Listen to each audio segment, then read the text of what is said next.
Hello and welcome to the Storytelling for the Soul podcast. I'm your host, Sarah Kanata, and this is the place we talk about all things expressive writing and other creative techniques, all with a little bit of Buffy the Vampire Slayer thrown in. Buckle up and enjoy. Hello everyone, welcome back to another episode of the podcast. So today's episode has been inspired largely by the reality that I'm still on holidays from work, and that means I have a lot more thinking time on my hands. At the end of the day, there's only so much walking, so much gym, so much reading, so much writing, so much pinning on Pinterest I can do. Eventually, I run out of things to do every day, and I'm left with my thoughts and reflections, which is interesting, hey?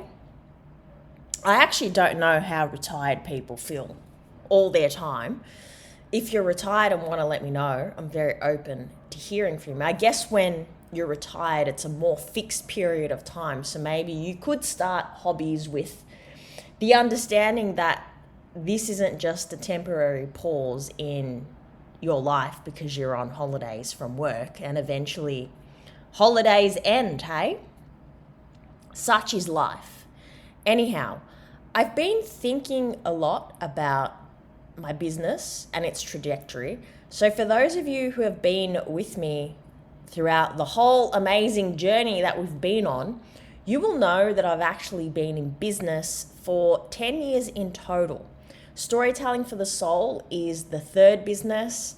Personally, it's the one that I'm calling the chosen one, very Buffy-esque. But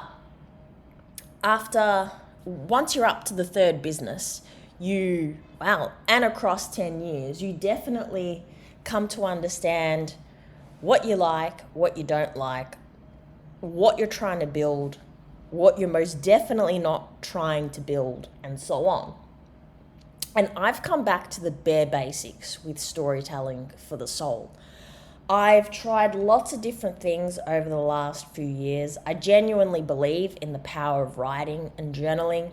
I'm always here to help anyone who would like to lean into that power of writing and journaling to complement whatever else they may be doing in their life, or maybe you're interested in writing a memoir, whatever it is. I'm always going to be there for those people.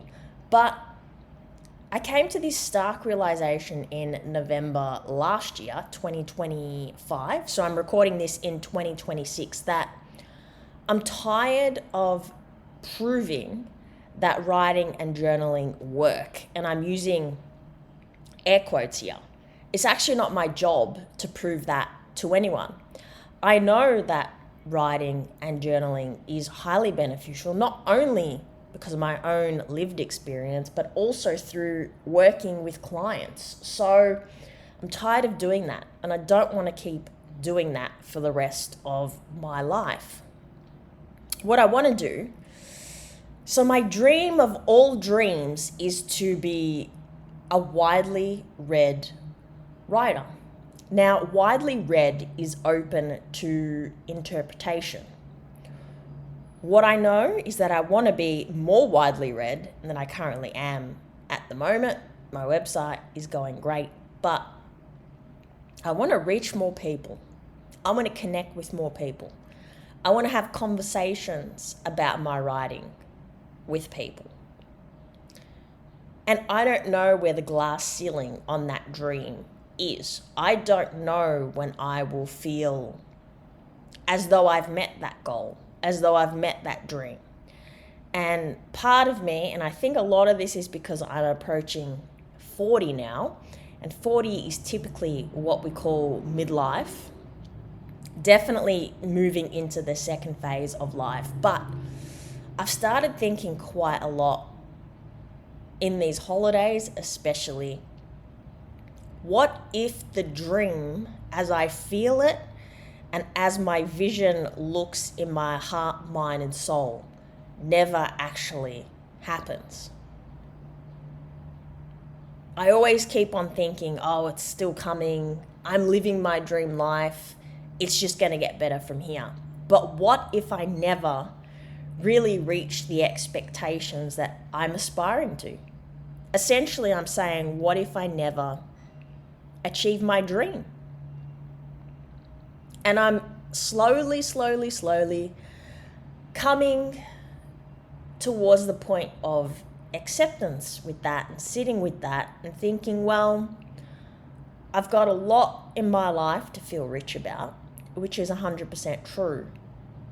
If the dream never happens, it won't not happen because I haven't put in the time, effort, and energy.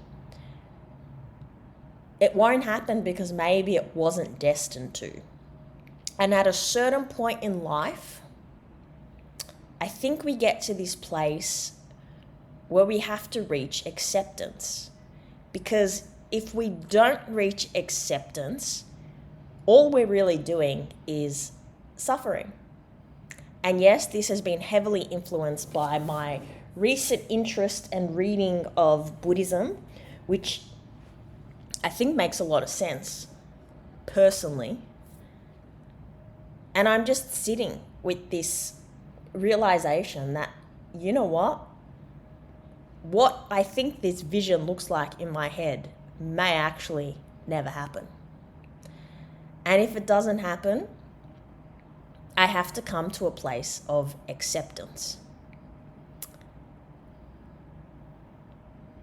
And just sitting with that and being okay with that and not forcing, not resisting that, because resistance really hasn't achieved anything over the last 10 years of my life in business. If anything, I think it's pushed things away and basically just made me more unhappy. Also, and this is so cliche, and you can most definitely roll your eyes at this next little statement that I'm going to make, but a lot of the journey, and it doesn't matter what your dream is, could be anything, could be buying a house, could be going on the trip of a lifetime, could be having kids, could be getting married, whatever it is, you do you. We all have our own unique flavors in terms of our dreams, but so often people say that really it's not at what's at the top of the mountain that you're pursuing. Because once you get to the top of the mountain, you realize there really isn't, I mean, it's great, the view's great, but really it's the journey that you've had to embark on that what makes whatever your dream is worth actually doing. Like I said, roll your eyes, but I think this fits into the many realities of life that can only be reached through lived experience. Because when people say things like money aren't everything, when they say there's so many different things I could pull on, but money is the one that immediately comes to mind. Money and materialism,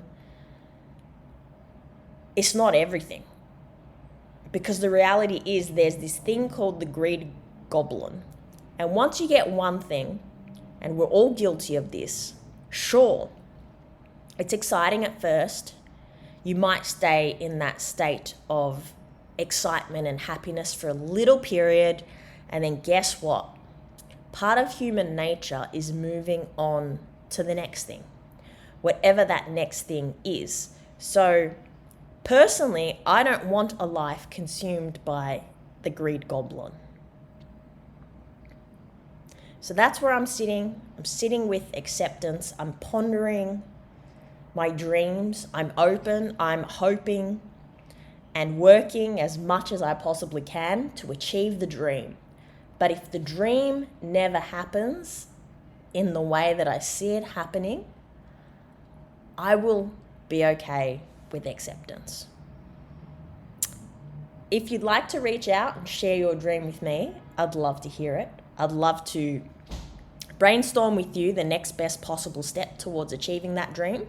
But otherwise, I'm going to leave it there, and I will chat with you next week.